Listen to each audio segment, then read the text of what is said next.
Hey, this is Robert Falk with Enid Monthly Live, and I'm here with Coach Rashaun Woods for Enid Monthly In Depth this week. How are you, Coach? I'm doing well. Well, good. Well, hey, like we've talked about before, that this is just kind of an interview to get to know people in the Enid community, how they grew up, and how they got here. So, you ready to go?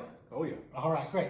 Well, Coach, you're the head football coach here at Enid High, is that right? Yes, sir. Now, but you started off in Oklahoma City before.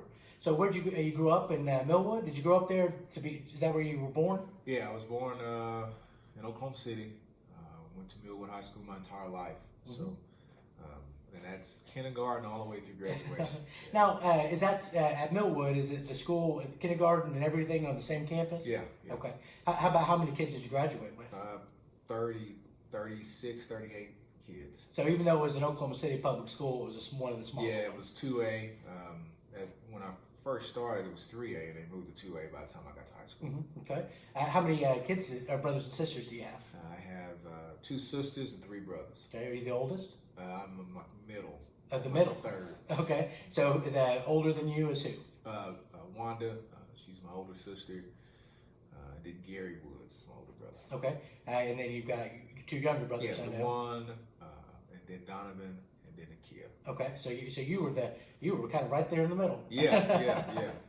So was Gary a big athlete growing up? Yeah, he played at the University of Langston. He played defensive back. He played on the line at Millwood, believe it or not, and was a good player. Mm-hmm. Is that why you got into sports? Why you were interested, or was your parents really into sports too? My dad, he played basketball. That was it. My mom was a cheerleader, I believe. And where did they grow up? My dad grew up in Kason, Texas, Mm-hmm. Near Mount Pleasant, and my mom grew up in Oklahoma City. Okay. What did your dad do for a living? He worked for Southwest Bell till he retired. Uh-huh. And how about your mom? She's been a realtor for quite some time now, and she just graduated from college. She wanted to make sure she did that. She stopped because she had us, Mm-hmm. and went back and got her degree last year. Mm-hmm. Now you guys are you and your family are obviously big names in the Millwood community. Did y'all just really enjoy living in that community? And because of the size, or was there anything in particular that kept you guys there? That you probably have to ask my dad that, but he got a house, and he bought a house not too far from there in 1984, and it was right down the street, Mm-hmm. and so that's where we went, and we all went there, and so it was just kind of one of those deals where we didn't have much of a choice, and it ended up working out great for us. Yeah, for sure. So tell me about what did you play? Just football growing up, or did you play everything? I played everything. So I played baseball, basketball, and football, and ran track later on. Started running track my junior year, Mm-hmm. and so I wanted to play everything that they had, and those were the sports that Millwood had at the time. And, I started early. I probably started playing football when I was 5 or Mm-hmm. 6. Now, I told you I grew up in Oklahoma City. I'm a couple years older than you. Now, at least where I grew up, they didn't take sports nearly as seriously as they do now. Right. Was it the same way in Millwood? Sports were always pretty serious. I mean, Little League. Yeah, Little League. It was pretty serious. It was a lot of fun for us, Mm-hmm. and so, our mom and dad got us into it so that we'd have something to do, and I just took to it right away. It was just a lot of fun. Just fun. It gave us something to do. Well, good. Okay. Did you, with all those brothers and sisters in your house, you always had somebody to play with? That's right. So that was the time before the Nintendo and stuff like that, and it was just getting started. Yeah. And we got go out in the yard and play. We had some neighbors that would come over, and we'd have 2-on-2 football games, and we'd play basketball games. Dad put a wood pole up, put a goal on it, and we would shoot around in the driveway, and we had a little room to run around, and that's what we did. Mm-hmm. Now, definitely not like today's kids where you got to fight them for Fortnite to get them out of the field. Right. Yeah, those things weren't out there, and so we had to make it happen out on the field some kind of way, and so we did a lot of different things, and a lot of times in the summertime we'd get up and mom said, "Hey, go outside and play." Mm-hmm. And don't come back in. Keep the door closed, and so we'd go out and have a good time. We'd try to fish. Once we got old enough, we'd go down to the local ponds, and some of the neighbors would let us fish their ponds, and we'd go have a good time. Mm-hmm. Now, between Gary's the oldest brother, and the youngest brother is Donovan? Okay. And how much difference between the four of you guys were there? Oh man. So Gary's 10 years older than me. Oh, so he's quite a bit older. Yeah. Okay. And so Donovan is, I want to say maybe 4 years younger than me. Okay. So you, Donovan, and DeJuan were real close in ages. Yeah. So DeJuan and Donovan are a year apart, Mm-hmm. and then I'm 3 or 4 years apart from DeJuan. Okay. And so on. Well, good. Okay. Well, so was football? Did you always know football was gonna end up being your career, or did you kind of love something else a little more? Yeah, I liked basketball actually. It was a lot of fun. Football was fun too. I wasn't necessarily a guy who was looking forward to hitting people, and so but it was kind of part of it. I was good at avoiding contact. So they gave me the ball and I'd run away from people. Yeah. And so, but I didn't get into sports with the thought of making it big or being this great football player. It was just fun to do. I enjoyed it, and I wanted to be at practice. I wanted to play the games, and that part of it was a lot of fun to me. Well, good.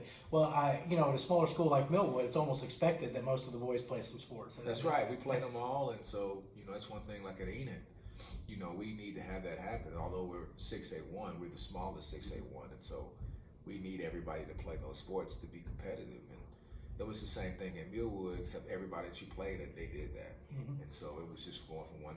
As soon as football was over, the very next day, I was on the basketball court getting ready for a game.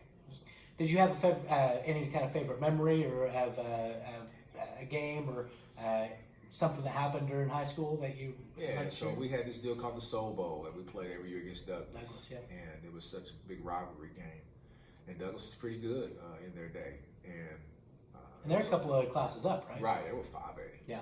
And but there was a crosstown rival, and when I say everybody was there, the bands were at that time were great. They added to the experience. The game was phenomenal. It was completely packed all the way around, and so that was a lot of times that it was the unofficial alumni day, probably, or homecoming, because everybody that played at Douglas and Millwood and their families and stuff made sure they were at the Soul Bowl every year. And it's still the same way. Mm-hmm. Now, am I remembering this right? Did Gary coach for Millwood? Yeah, he coached for Millwood. He coached. Was that while you were in high school? No. So he was long gone. He was living in Kansas City at the time. Mm-hmm. And, he helped me, so he trained me, taught me how to play different positions, and really helped me as far as my development early on in my career. When did you, in high school, when did you kind of start getting recruiting letters that you figured you'd end up going D1, high level D1?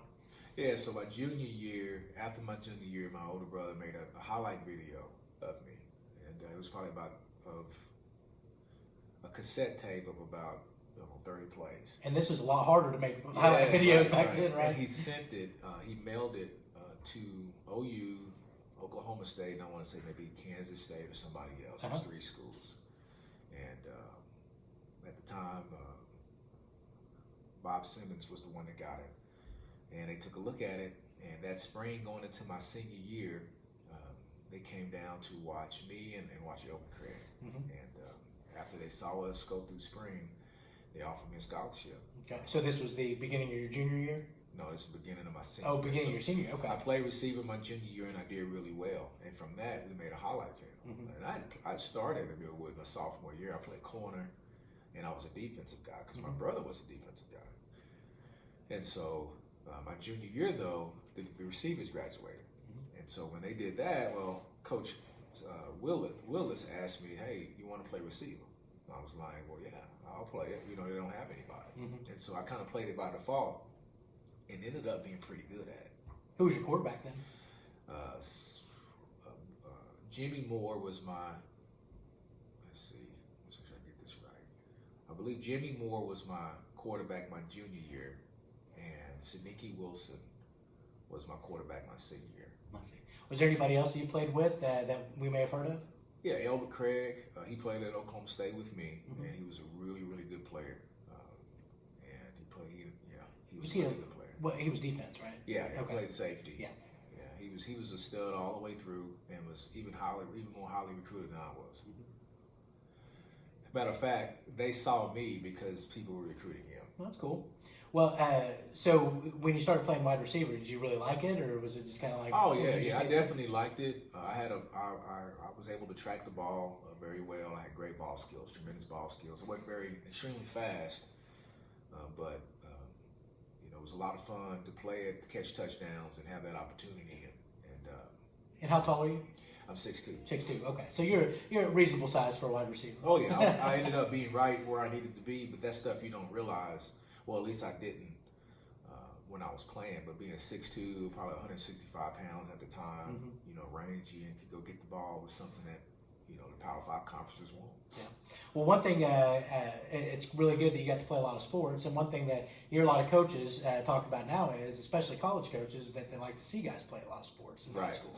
Right. But sometimes kids get pushed into just one sport or something like that growing up. And do you find that to be a challenge these days? Yeah, it is.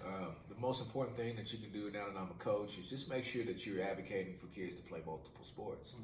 I think coaches know that there's benefits to having a kid the entire year, but you're really hampering that kid as far as his development. And so you got to actually care about that. You can't just care about your job and have the success that you have, although, it's obviously important for your family. But for that individual kid, you have to keep his best interest in mind and just tell him the truth of playing on multiple sports and how it really does help make him an overall, it's overall better for him as well as better for the school. Mm-hmm.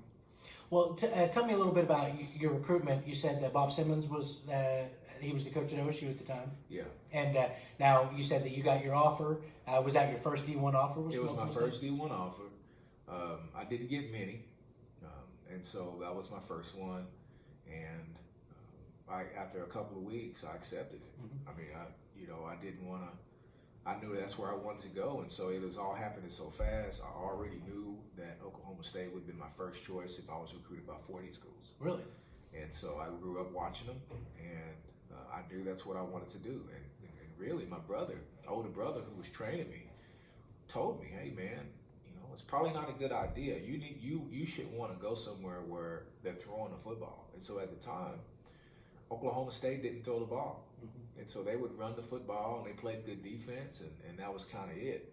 And, receivers they were good, but they went there to block. Mm-hmm. And I heard them, and I understood that. And, they gave me some thought because the spread was just getting started, and there were other schools around that were doing that. And OU being one of them with Bob Stoops being hired. Mm-hmm. And so, but you hadn't seen it yet. And so around that time when Bob Stoops got hired that same summer, he started recruiting me and started telling me and my family that, hey, they're going to throw the ball around a little bit and so on and so forth, and which is what you want to hear. But they wanted me to play corner. Mm-hmm. And so even though they were throwing the football, I was going to be on the defensive side of the ball. And I didn't like that. And so I wanted to catch the football and make plays that way. And so, that's what made the decision for Oklahoma State even easier. Well, that was a rumor that had been around for a while that you might have preferred OU, but so that's the really reason why that you went OSU. Yeah, so the truth of the matter is my dad really liked OU, so my dad used to take us to the OU games, and when we were kids, and so we would watch those guys play. We never went to an Oklahoma State game. The only time I saw Oklahoma State play was on TV. Mm-hmm. And so my first game was after I'd already accepted the intent to go there, or accepted the offer. And so hadn't been on campus, nothing like that. But you hadn't even done an official visit? No, I haven't. I did one after I had committed. Uh-huh. But yeah, I didn't know a whole lot about him other than the fact that some of my favorite players were playing for him. Yeah. Well, and at the time, both OU and OSU were down a little bit. So. Well, it depends. Yeah. So at the time, yeah. So when we would graduate, yeah. So my senior year, yeah. Mm-hmm. But when I grew up watching them, it was Gundy, Dyke, Hartley, Barry Sanders, those are the guys that I'm 8, 9, 10 years old. When you start dreaming about what you can do, hey, they were pretty good, and it didn't matter that they had some struggles because I think Bob Simmons had a couple of good years in there, and OU Schellenberger was bad, Blake wasn't very good, and then here comes Bob Stoops, and so it was a lull for both teams for somewhat. So OSU got a little lucky then. So well, no, I mean, like I said, it didn't matter. It didn't matter. It would end up there anyways. Well, that's good. Well, and we talked a little bit before that I'm a couple years older than you, and so and I went to Northwest Classen right down the road, and you said that you played baseball, and I was telling you that I remember the baseball field there at Millwood was. Had the right field fence where everybody tried to bat left-handed. Now it's hard for me to hit the ball over the fence even if it was in the left field as a right, so I wasn't going left-handed. But that was so. Did you enjoy your time playing baseball and basketball too? Oh yeah. So our basketball program at Millwood was phenomenal. Coach Verl Franklin, who retired a couple years ago, was as good of a basketball coach as anybody in the state. He's won a number of championships. I mean, it was to the point to where he was winning one every 3 years. I mean, it was that dominant. Yeah. And so playing basketball for him was a lot of fun. So how many championships did you win? Basketball, football? Yeah. So my senior year, we won a basketball championship, and we won a track. We ran track my senior year, and then I would think we won a silver ball in basketball my junior year. I want to say, or maybe we were just right there. I'm not 100% sure. But they don't count the silver balls at Millwood. No, only the gold ones. I hear you. Well, so you came from winning programs, I'm guessing. Oh yeah. We in Millwood, now our football program, we won our last year, but like my juniors and my sophomore year we weren't very good. My freshman year sophomore year we were pretty good, but my freshman year we weren't. Not as bad as Northwest. We won one game in 4 years, and I was there. So, and I think it was against the 2 or 3A schools.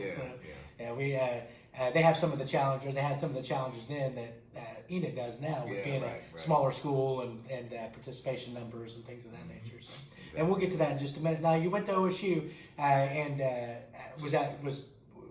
Simmons wasn't there all 4 years. You were there, right? When did he leave? So going into my sophomore year, my redshirt fall sophomore year. Les Miles took the job, and that's when it changed from an offensive standpoint. My redshirt freshman year actually had a decent season, so I want to say I caught 20 plus balls or something like that, doing maybe 30, and had a pretty good year and was poised for a breakout season my sophomore year. But because you redshirted, and then redshirt. So your redshirt freshman year you caught 20 or 30 balls, okay, and so then my redshirt sophomore year, Coach Miles comes in. More of a pro style offense. That's right.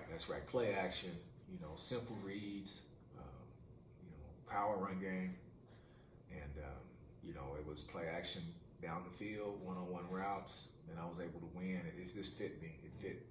It fit what I was good at. I was able to get open and make plays over guys, and it just took off from there. Yeah. Now, and so the sophomore year you had over 1,000 yards receiving, right?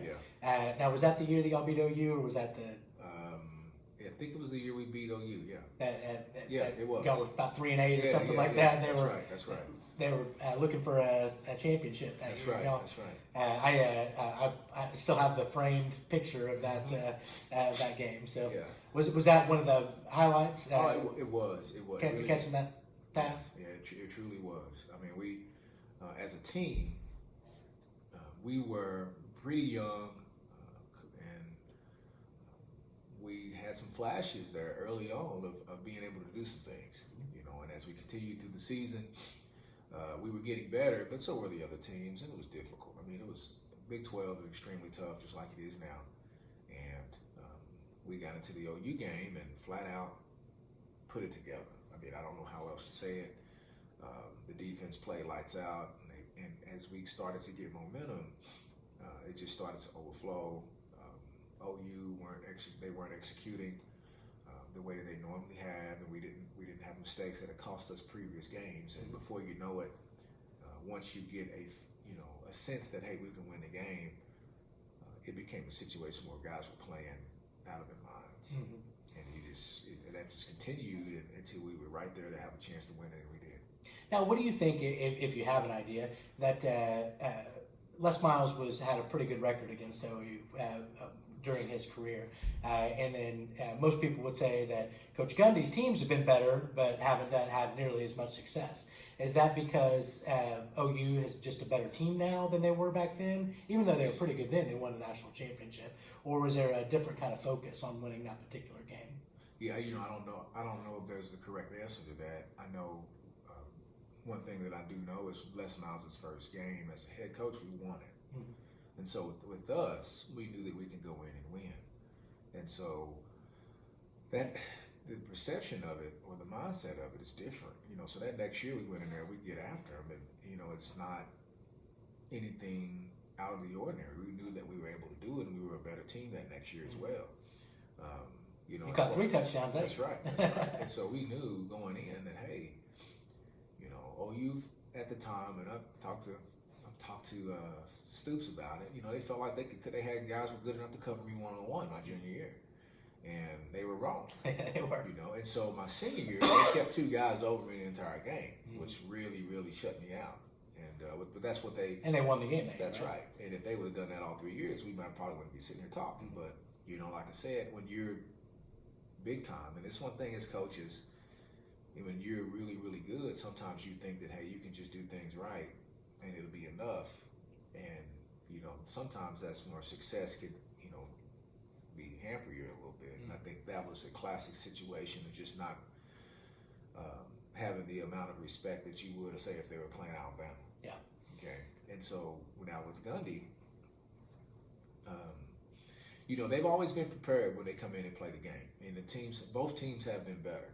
You don't know why they haven't won that game more, but one thing that you can say, that we all can say, is that the Oklahoma State program is where it is right now because of him. Mm-hmm. And it is in a great place.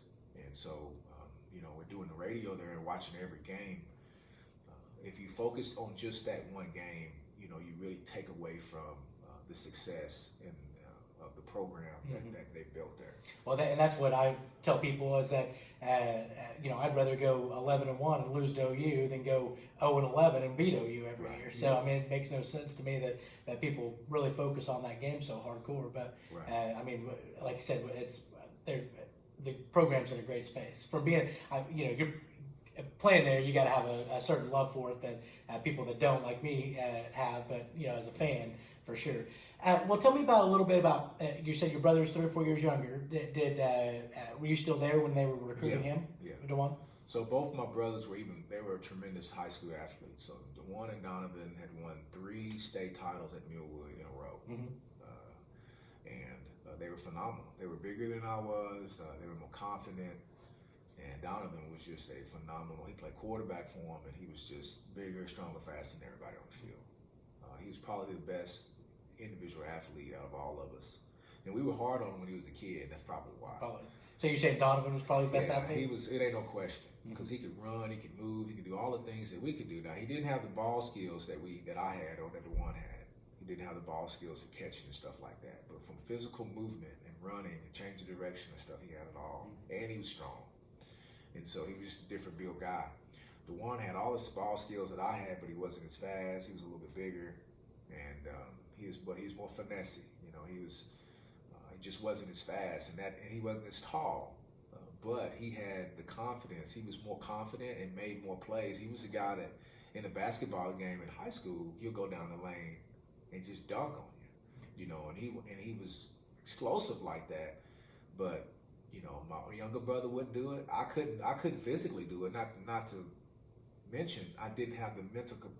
The thought to say, okay, I'm taking a dribble and I'm dunking on everybody. I'm just going to get over this guy. Right. DeJuan was a 20-point a game, 18-point a game on the basketball court and had the swag and confidence to be the guy, and wasn't always the most talented guy on the field. I didn't have that confidence until I got to college, until I was the guy. And then Donovan, he was just the even keel guy of us all. He just you almost could look at him and he already knew that he was that guy. Well, and Donovan played both sides of the ball, right? Right. Like that for OSU. Yeah. So that takes a lot of talent to be able to play quarterback, linebacker. That's right. That's a wide range of skill sets, right? Right. And so the change was difficult for him just because is different. Your workouts are different. But him playing quarterback helped him understand what he needed to do on defense, and he developed the physicality. Now, was it pretty set that they were going to come to OSU, or was the I didn't know. Yeah, I didn't know. So I knew they were being recruited, and I wasn't necessarily involved in it. I think I took them to their visit when they came up, but it was a situation where we didn't talk a ton about it. I was in the middle of playing, and they were high school games, and so when I get done with my game, I would come to the game. So I would literally go to a game on Friday if I had a chance, in the playoffs when our season was over, and go watch them play. And so it was. I remember going to a game they played Saturday. They played Saturday. Maybe it was a playoff game, but we played OU, a 16-13 game. And after the game, I went to their game. Or maybe it was the next day. I don't know when it was, but it was around that time. And, I had a chance to go see them play down toward the end of our season. Tell me if now I've interviewed Les a couple of times, just oddly enough, weird. I'm not a journalist by trade, so this is more something that I do for fun. But he was kind of an odd guy, and so was he an odd guy like in practice and stuff too, or was that just is kind of a? You have any good Les Miles stories? Let me just ask you that. Yeah, so he was who he was. I mean, he was normal to us. I mean, people might have always joked about how he sounded, but he was pretty even keeled guy. He was passionate about what he did. Very passionate, you can tell that. Yeah, and that was just kind of it, his upbringing and stuff. And he was kind of funny. He was funny in a weird way. He had a different kind of humor about him. But he knew what was going on. He kept things simple, and he worked his butt off. He made sure the coaches were ready to go. And man, I mean, we ran. Golly, he would practice as hard. I mean, that's just the bottom line of it. He wanted to win, and he did the things necessary to help us get there. And he was a really good coach. Yeah. Did you play the Houston Bowl? Yeah. Okay, so that's where I interviewed him at. I won a ticket for on this deal to be a interviewer for the day. Okay. So we got to go down. That was a really cool stadium, getting to go down. Oh yeah. And it was awesome. And because it was brand new, just open. So, well, tell me about. So was Miles your coach the whole time? Yes. Okay. So, so when DeJuan and Donovan were there, that's whenever the switch over from Miles to Gundy. Right. Now, and I always said that Simmons played a really big role in where we're at, upgraded recruiting, and then Coach Miles, he definitely increased it even more than that. So I don't think that we'd be here today without either one of those coaches. So we gotta appreciate those guys. So after you graduated, you went and played in the CFL, and you were on practice squad for a little bit, right? No, I played in NFL. Well, no, that's right. Practice squad for NFL, right? Well, actually, I was a first-round draft pick, and my career did not go the way that I had envisioned it, just because of injury. And so when I got down there, being in San Francisco was awesome. Being amongst with the 49ers and stuff was just a phenomenal experience, and it was cool going to the next level. Yeah. But with injury and stuff, that started to become a very depressing situation when you have to go through that. And so anytime a guy's hurt, or in my case, hamstrings, quad, you name it, seemed like everything started to kind of unravel once it started. And, just really, really derailed the success that I've built up over the years. Mm-hmm. And so that was San Francisco? Yeah, so I was in San Francisco, then I went to San Diego. From there, went to NFL Europe, and then a year in Canada. Okay. And one of the teams you played for, they made the Super Bowl that year. Is that right? No. Okay. I don't believe so. So San Francisco wasn't very good when I was there. You were never at Pittsburgh? That's my younger brother. Oh, okay. All right. So Donovan got a Super Bowl ring. Okay. So he played for Pittsburgh and was on the practice squad there. DeJuan played for Jacksonville, and he got a Super Bowl there, but he was on the injury reserve because of an injury to his neck. Yeah. So Donovan wears ring at Thanksgiving. He does wear his ring. That's right. DeJuan, they did not give him his ring I guess they did not think that he deserved it, even though he had gotten hurt there on the team. But that's a whole other deal that they're still trying to figure out, I guess. But yeah, that's kind of their timelines. Well, good. Well, so at some point you decided you wanted to coach. Yeah. Was John Marshall your first gig, or did you go somewhere else? So my first gig was at Star Spencer. I was a offensive coordinator there, and I wasn't initially supposed to be, but they didn't have a guy. Mm-hmm. And were you just there volunteering? No, I was on staff there. Mm-hmm. I was on staff. I taught in the building, and I just started off as a receivers coach. Did you know that you wanted to get into coaching? Was that kind of your plan after your career ended? Well, I coached a couple years with my older brother. He had a son, and so I helped out, and I kind of hung around. I mean, I didn't have a job initially for the first year, and I needed to figure out something. Mm-hmm. And so I started in real estate, and so I knew I had some money that I needed to do something with. And so I started to buy rental properties. And about that time, I realized that, I probably need to get a job too. And so I went and got my certification. Football was what I knew. At the time, it was an easier transition to go and do that. And so I got a call from Darrell Hall, who was the head coach of Star Spencer at the time, and said, hey, come on over, come do this, see if you like it. We need a spot. And I'm like, okay, sounds good. And I had actually interviewed for a couple of other jobs, but they didn't have any position for me. And so I took that one because really it was the only one, and they had a really good team.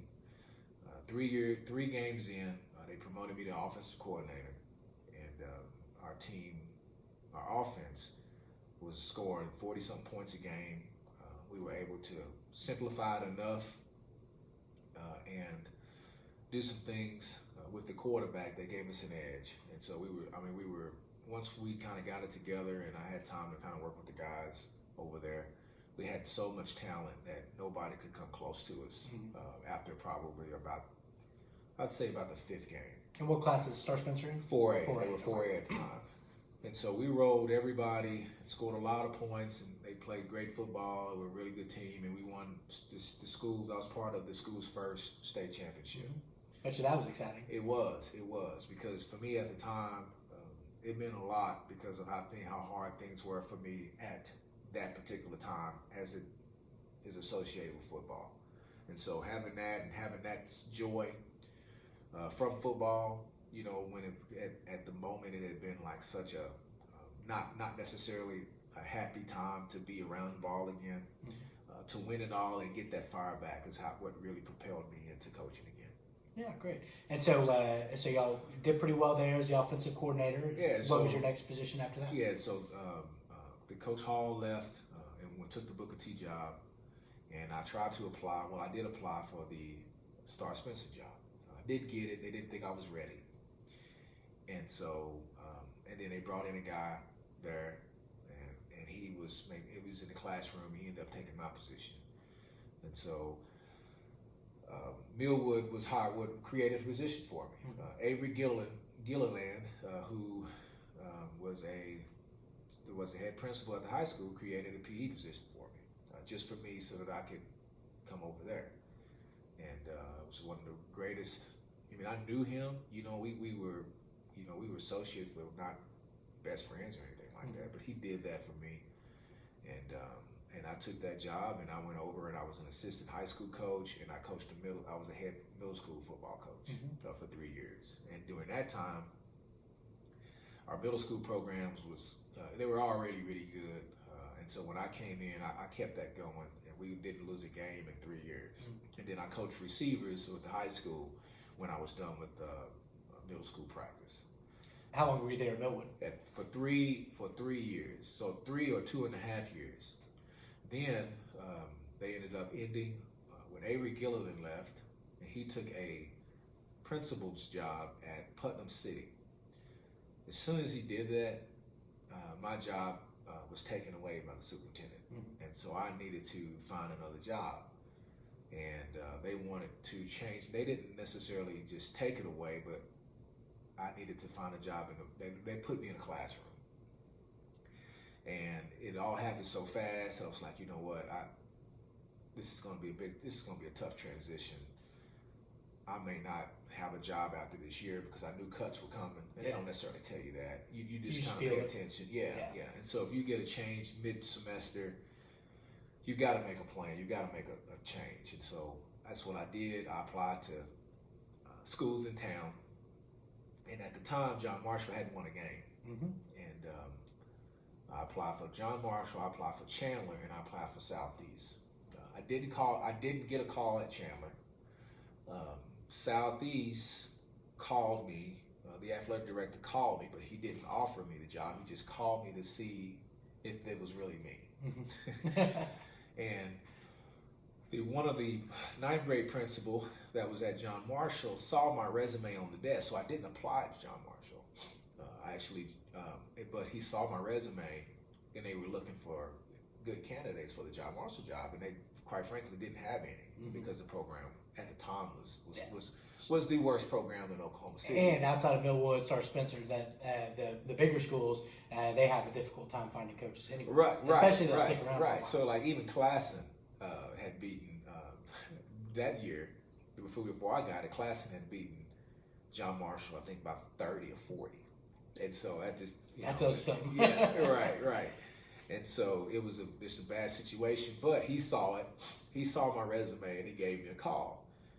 And it was like, well, I didn't have a whole lot of anything going in the Southeast job. They were slow to get back with me. Mm-hmm. And so Oscar Seth Carlson was the head principal there. They invited me to come look at the campus and everything, and that's where I met her. I met Terry Harris, who was just a guy who helps out up there, who does everything for the sports programs, tries to provide funds, so on and so forth, and just a I don't know what's the liaison or what's the correct word. He's just a guy who just cares about kids, cares about John Marshall. Met with him, and I liked what they were saying. I watched some film on them, and I felt like over time with talking with people that, hey, this could be something that's pretty good, because John Marshall was really good when I was in high school. Mm-hmm. And so I couldn't understand, well, man, what happened? Like how... They were good at everything back then. Yeah, right. And they were just so bad. And the facilities and stuff just weren't... I mean, they had a new school, but they didn't do anything facility-wise for the football program. Now, did they move when they got the new school? They moved from 6A to down, right? Right. They moved to 3A. 3A. Okay. So that your first year was 3A. Yeah. So I was 3A the entire time, and so they had the facilities there, but they hadn't really been upkept, and the weight room, they didn't have an official weight room. It was a small deal, and so you could see easily, well, there's no program in place. Mm-hmm. And so, and that ended up being the biggest deal. And so I took the job and established the program. And that's at the time, was there a lack of participation? Was that one of the big issues? Well, they had kids that can play, but it was just more about player development, mm-hmm. per kid development, person development. And so although they had a lot of talent, there weren't anything done in the summertime as far as getting kids stronger. From a schematic standpoint, there are things that we did a lot more to prepare those guys for on the field, because teams and coaches and stuff in the leagues were getting better. Yeah. You playing Kingfisher, they were doing things right. Playing and understanding football. Yeah. And so from that standpoint, you can have guys that can run around a little bit, but you have to have summer workouts. You have to spend some time to line up correctly and do all those things. And so John Marshall, we weren't strong enough. We were fast enough, and we had kids, but it wasn't a program. Well, that's good you had enough players, because at Northwest, I remember one year we set up 25 kids for 6A football. Right. And that is just impossible to win. Yeah, so at least you came from a position where that you had kids that were interested in playing. Yeah, and so, eligibility was another factor, that as soon as you get the eligibility, there weren't enough programs for the kids to be eligible to play. And so after a couple of weeks, you may have 30 guys, 35 guys, but eligibility hits, they're not taking care of business in the classroom, and next thing you know, you got 15. Yeah. And all across Oklahoma City public schools, that has been currently an issue, and it has been constantly an issue. The support from that standpoint wasn't any different at John Marshall. That absolutely plagued us early on. I found out early on that, hey, I needed to do something about that. So what did you put in place to make sure that these kids stayed eligible? Yeah, so we were able to get a couple of tutors. We were able to pay for a couple of tutors through our booster club for math and English. Mm-hmm. And after school, I set up a program for those kids to get that extra work to keep their grades up. And so it was about an hour. Right after school, we spent an hour for kids who were falling behind. Mm-hmm. And that made all the difference in the world because we could identify which kids there were and then sit them down with a teacher, sometimes the teacher who was failing them, and get their work turned in. That's good. Well, isn't it interesting that the Booster Club had to fund that instead? I mean, yeah, we should be in the job of educating kids, right? Right, so the school should be funding something like that. Right, you would think. And eventually Mrs. Carlson set up a program like that. And so after we set it up and had so much success with it, she then set it up to where it was part of it was something that every kid could access. So like 2 years after we started that, then we all started doing it. Good. And so it all became, and I still tried to keep ours separate from what the school was doing, but once all the teachers were involved, it was harder. It was good for our kids, but it was a little bit harder to keep up with all of them. Yeah. Okay. It just takes some vision, right? Somebody with an interest. That's the one thing I say about Enid is we got tons of great people that'll help you do anything here at Enid, but you got to have a vision. You got to sell them on your vision. Once you sell them on the vision, you've got nothing but help at that point. Right. Right. And so this was a common deal that all the schools in Oklahoma City public were dealing with, and so we were able to get it done. In the span of a couple of years. That first year, we won 4 games. That second year, we won 8, and it just took off from there. And how many years were you there total? 6. 6. Okay. And y'all won a championship one year, right? Yeah. So my 5th year, we won a championship, and I told the people that hired me, they give me 5 years, we'll win a championship. Mm-hmm. And sure enough, on the 5th year, we did it. Which a lot of times I say things. And they come true, great. If they don't, but this was one where I hit it right on the head. Yeah, what was your goal? I mean, you had a plan. I felt like, and then honestly, I felt like it could be turned around in 5 years. I didn't necessarily say, "Hey, we're winning championships," but we were contenders for championships the 3rd year on. Yeah. So what? So you said you were there 6 years. What was the decision to leave? Finding out that this was something that I was really good at. Mm-hmm. Something that. I didn't know how much I was going to enjoy being a head coach. And so once I became just obsessed with it almost, I knew this is what I want to do, until I retire. And so helping kids, anytime that I have a chance to see kids get a scholarship and play and continue to play, I got a lot of joy out of that. Mm-hmm. Seeing other kids and stuff be successful. And it was medicine for me. It allowed me to be relevant again. And after my career and stuff, because that was therapy and stuff for me to be able to be around the game and use what I've learned still, although I can't necessarily use my legs and I'm not fast like I used to be and so on and so forth. It was good that I paid attention on the football field. I paid attention to good coaches, and I was able to take those things that I've learned and the experiences that I've had, and can that be an advantage when I field a football team. Now, so after John Marshall, where'd you go? Took the job at Enid. Okay, so you came straight. And was it because now Enid at the time, and it was definitely a rebuilding program, right? And so, did you enjoy the idea of that challenge, or was it that it was going to be a bigger, 6A, or what was kind of your thought there? Well, I wasn't afraid of the lack of success because I had already been through it, and so I knew coming in that people were not necessarily optimistic about the program turning around. It was the same thing at John Marshall. And so people frowned upon programs that haven't been successful in a long time, like an Enid. But for me, I just knew that that was going to be a bump in the road, but it wasn't something that was going to deter me from taking on the challenge. Mm-hmm. Okay. For whatever reason, I can think of a couple. There were other opportunities that I had, but for one reason or another, the job that I had done at John Marshall wasn't good enough to get me in the door at programs that were better, at the time as far as a wins-loss record. Yeah. And so, to be honest with you, Enid pulled the trigger on me, which I'm thankful for. But I was more than qualified for any one of those jobs that I had applied to.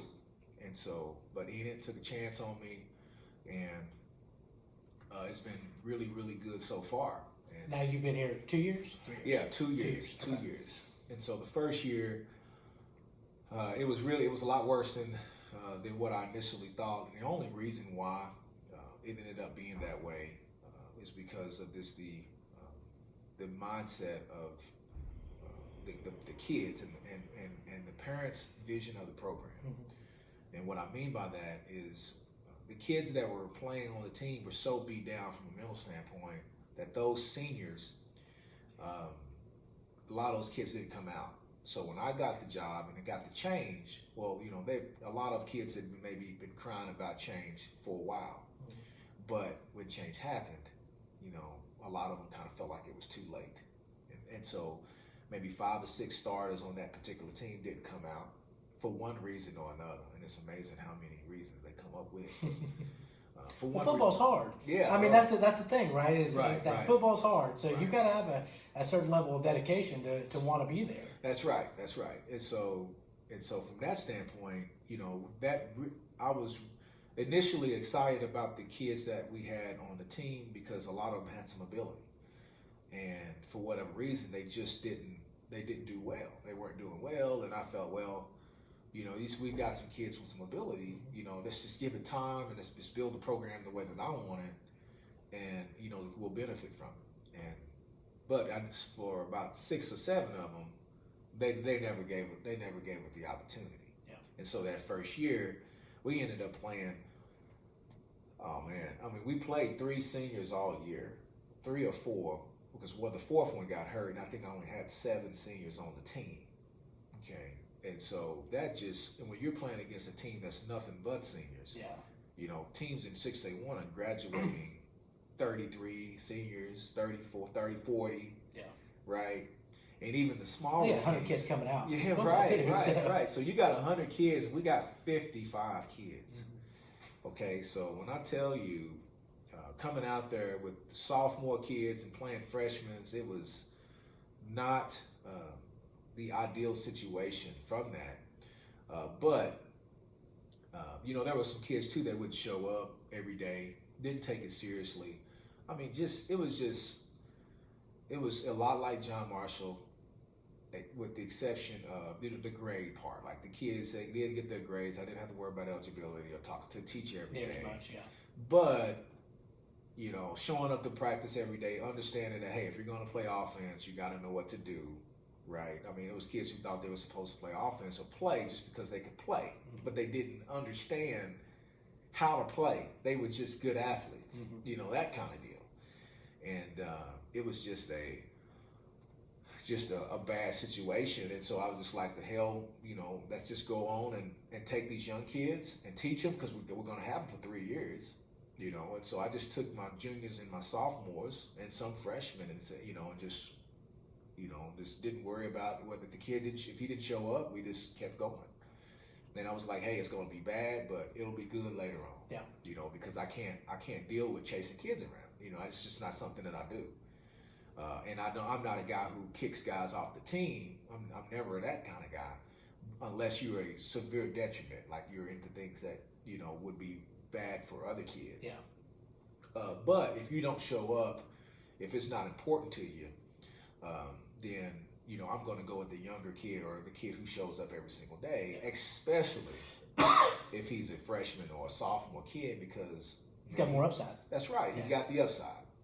And so they were routinely, we'd have about 30 kids in Summer Pride my first year, and I would have about 5 of them that say, 8 o'clock is too early to get up, right? And at the time, for me, I've never, playing football at a high level, like, you're not going to be late. Yeah. right? You're not going to be late. You're going to be accountable to your teammates. Was it the same way at Millwood too? Like your summer pride there? Was it lots John of Marshall? John Marshall? Yeah. So. Well, I meant at Millwood when you were growing up. Was it? No, actually, we didn't have a program. We didn't have a summer pride program. There was a guy who volunteered that did the lifting and stuff, but it was. But it wasn't the same. Yeah, I guess that's true. Oh, man, we didn't really have one either. That's You're right. And so that is the biggest key. I mean, that's the biggest key for programs. And so at John Marshall,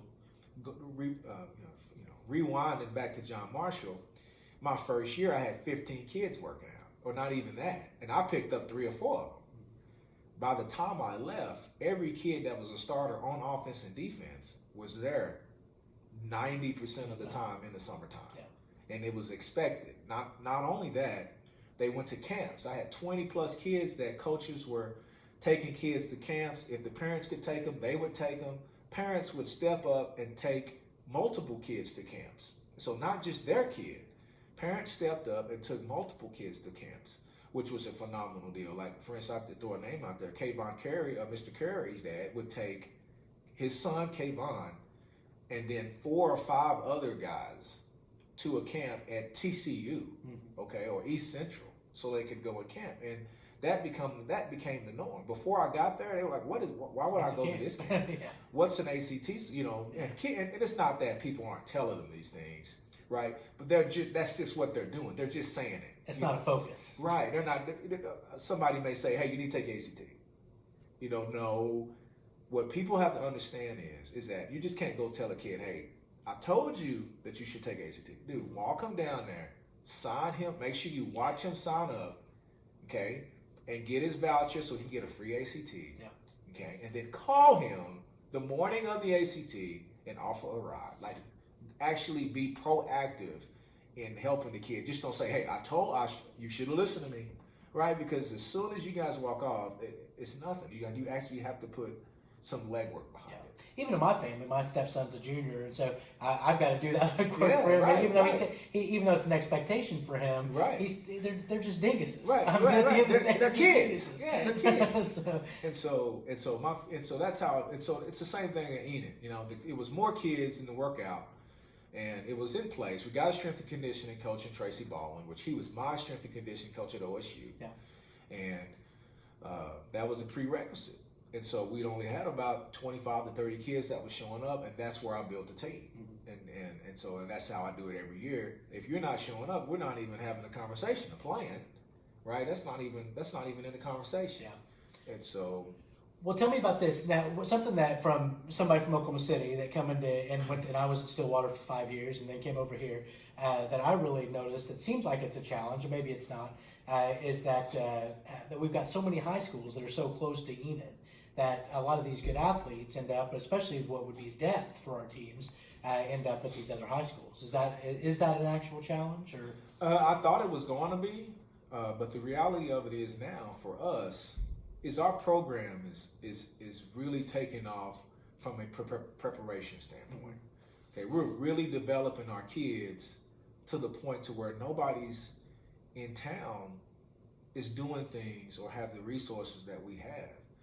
And so as people start to learn this, if they're really good ball players, there are opportunities at those schools, and you don't want to necessarily take that away from anybody or say that they're not, on par, but our product is an exceptional one. Mm-hmm. And so it is more about developing the kids that we have here at Enid than it is about trying to get every kid in Enid to play. Because, those teams and those coaches want their teams to be good as well. Okay, but the key for us is player development. And that's where we are putting our focus. Well, it's kind of like OSU now, that they don't necessarily get the 4 or 5 that's star right, guys. Exactly. But they're excellent developers. And right, so that's why they're top 20 program. Right. So, example of it, I talked to a kid last week. And he tells me, well, I'm going to this school. I'm thinking about, my dad wants me to go to this school, and so on and so forth.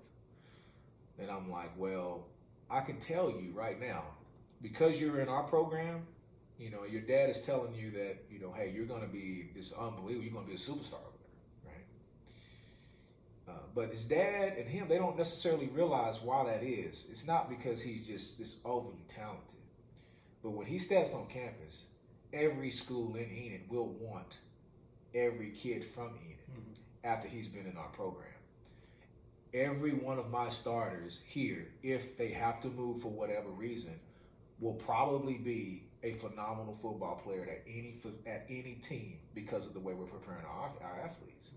And so, although I don't want anybody to leave, I want them to stay here, but know that this is going to be the highest level of football, the highest level of competition. Not only competition against other teams, but competition within the school, so within the program. So you're not necessarily going to be a starter, but you will be head and shoulders better than anybody else that is in town. Yeah. And so you have to take that for what it's worth, okay? When you leave the Enid's program, every year will be a step back as far as your development because you will not be training the way that we're training you. Okay, and so in a weird twist of it, our kids will be better because of the way that we train them. We get up in the morning, 7:15 workouts with a Power 5 strength coach. We got a Power 5 system of doing things. Okay, when I say Power 5, I'm talking about the same things that Oklahoma State is doing from a player development standpoint. We're doing it exactly the way it's supposed to be. From OU, right? Whether you Kansas State, TCU, you name it. Okay, we're doing those things. And so when the guy shows up, and we've had a number of kids actually come to Enid from other schools, and they are looking different. They're looking different. They're bigger, stronger, faster. And in time, that is going to show up. Well, it is showing up. It is showing up. We're closing the gap significantly. And so... Well, I've always said that too to people is that if you've got a good athlete or a good student too, I mean, an AP, that they offer more AP classes here than anywhere else. You can go to college a little easier. Right.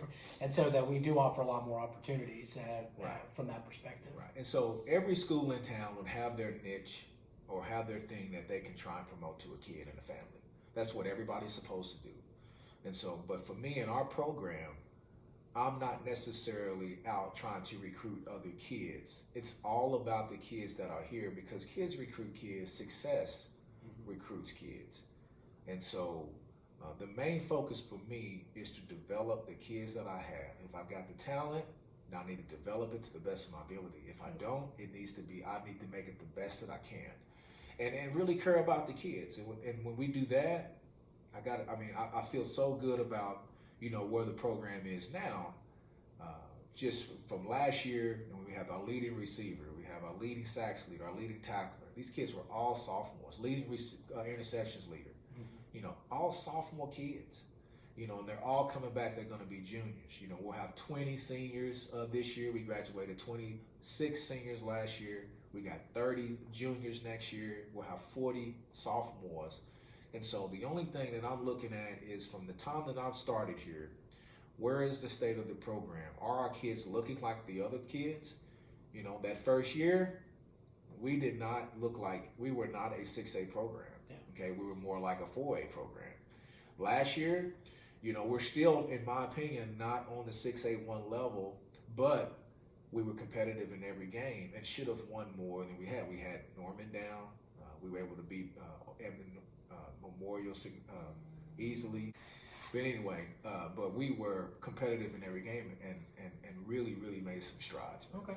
Well, good. Well, so you definitely see some improvement year No over year. doubt, no doubt about And it. next year you expect to have some more. That's right, improvement. that's right. So like next So year. is this a 5-year plan too? You saying 6A 1 championship and? Well, I mean, in the perfect world, you like to say that, hey, It's you tough, got man. That's those tough. aspirations, but now the mountain is a lot taller, in 6A1, and so that's one thing that is extremely important. They get you for some insurance? No, that's the lady wanting to rent a house. All She's right. blowing her phone. That's all right. Hey, that's part of it. That's all right. I get you. So tell me about who you're looking forward to seeing next year and their improvement over the summer. So we'll have a new quarterback next year. So Bennett Percival is the guy we're going to start off with, and he was a freshman last year. He 6'3", 6'4", 160 pounds, 170 pounds, and he can throw the football. He's extremely smart. I'm excited about him. He was accurate last year in the JV games, and I was really happy with his continued development. Let's talk about that for just a second. Now, we've got two different teams now where we only had one middle school team before, right? Right. And so is that, do you see that being an improvement for? Yeah. So having two middle school teams will, and they're 7th and 8th grade now. Before you'd have 60 kids come in. When Enid was good, they'd have 60 plus kids graduate and start as 9th grade. Mm-hmm. Okay, and this was when they were a smaller school. When they consolidated the teams and only had one team, the numbers were decimated when they did that because there's not as many kids playing. Kids want to play. And so when you've got a young kid, you don't know who's going to be good and who's not. Mm-hmm. Okay, there'll be a lot of late blooming kids that may not necessarily be good, and then they decide not to play because they're not playing when they're in the 7th and 8th grade. And then you lose out on those kids, and they're walking the hall, and then you're trying to get them back because now they've grown. Yeah. Right?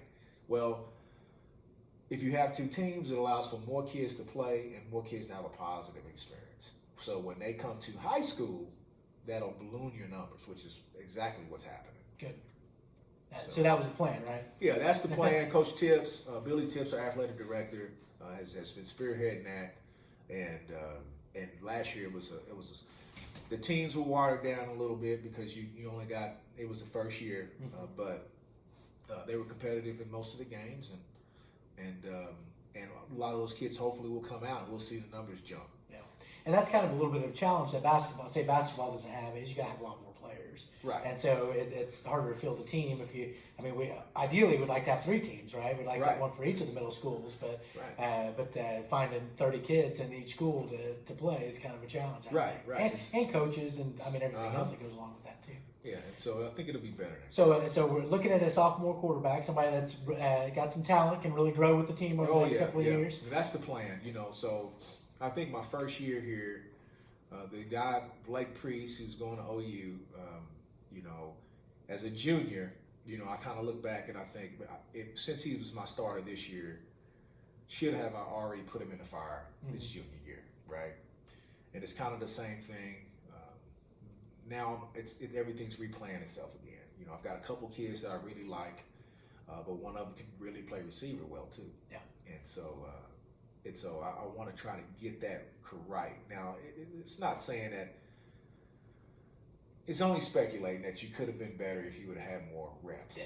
Right. And so Well, Gundy says 15 starts at quarterback before you know what you're doing. Yeah. Well, my plan is to get him going as early as possible because the pieces around him are so much better. And so my leading receiver, Tyke Andrews, was a sophomore. He caught 40 passes, 8 or 9 touchdowns, 800 yards. He's in the record books as far as most yards in the season, as a sophomore. Cameron Mathis is a guy who did senior played receiver. He's my second lead receiver. Big kid, 6'5", 6'4", caught 30 plus passes. Brock Slater will play in the slot for me. He's a second string quarterback. He can play quarterback. He's extremely intelligent, but he's extremely fast too. He can catch the ball well, and so those guys are really good. Avonte Warren is a kid that plays tight end, and he has all the measurables. Last year was his first year to play, and he's almost 6'6", 230 pounds, can catch like a receiver, and we've got to teach him how to play though. And so those guys are really good. Seth Carlson is a kid that was a freshman last year. He was the only freshman to play on the varsity. He started a couple games, and he's as good as an athlete as we've got. Good. So sounds like we got some good, some positive things coming up, especially with some young kids in the next couple of years. Let's just put it like this: my excitement is palpable. It's a whole different. It's a complete 180-degree turn from what I had my very first year. Yeah. So less having to walk the halls and try to snag the good-looking kids. Right. So the kids that are showing up every day are the good-looking kids. And so finally, there aren't any kids walking the hall that look better or look like they should be playing, if that makes any sense. That's absolutely. And so when I look at a kid now, none of them look like our kids. Like there's a difference from a football player walking the hall and a normal kid. Yeah. And so beforehand, hell, I couldn't tell the difference. You see what I'm saying? I so now, like, there was a couple of kids that got some ability and stuff, but football is so important that guys are showing up and doing everything right, because that discipline and that continuity that you have to have is built over the summertime and over the spring. I mean, we meet 3 days a week. Even now, we have a walkthrough on Wednesdays in the morning during school, and this is we've been doing this since February, right? If a kid shows up in May for spring football, what am I going to do with him? Yeah. I don't even know where to put them, because defensively, as we get better, guys are lining up and knowing where they're supposed to go. Offense is doing it, and I got 60 kids that are part of this process. Okay, and although 60 is not 100 like the other schools, I only can start 11. Yeah. Okay, so we're talking about, I got a first team offense and a first team defense. If you got the best 60 kids that can play here, Enid, right. And so and we're already putting this time in, and we haven't even got to summer pride yet. Yeah. I mean, this is just offense. There's no room, and like if a kid is not completely committed to this, he can't help us. Yeah. Like, and so a kid walking the hall, unless this kid is, it will probably have to be a move-in kid from somewhere else who has been in a good program that will be good enough. Because if a kid is not playing and not working out, he is not physically fit. Yeah. It'll be a detriment to his health. Well, I tell you what, my third string offensive tackle son, Baylor Gahay, he'll be a little disappointed he wasn't part of that top 5 group. Oh, well, Baylor Gahay has potential. He's a whole lot more athletic than we gave him credit for. Last year was his first year. Yeah, He never as a misses. junior. And he should be a starter this year. He really should be. It is his job to lose. He's doing everything we asked him to do. And he is a part of that young group. Well, one thing I got to tell you, just as a father, that appreciate the appreciation I have for his attitude is so much different now. His confidence is so much different. He is excited about working out and going in, which he never was before. And he's the only kid I've ever known that worries more about lower body workouts than upper body workouts. So that must be a credit to your strength and conditioning. Oh yeah. So Sullivan, Gahay, let's see, Kyron, Chris, Melvin, let's see here, Aiden Crawford, Eric Ford, Brock Sullivan. Those guys are the offensive linemen. Those guys are getting starter reps right now. They're going through the walkthroughs, and we're replacing 3 of the 5 linemen that we had from last year. And our guys from this year are stronger and more athletic than the guys that we're graduating. And so it's only a matter of experience, and so that's what we're trying to do with those guys now from the walkthrough standpoint, is to get those guys understanding what their assignment is. Yeah. Because this will be the best offensive line that I've had since I've been here.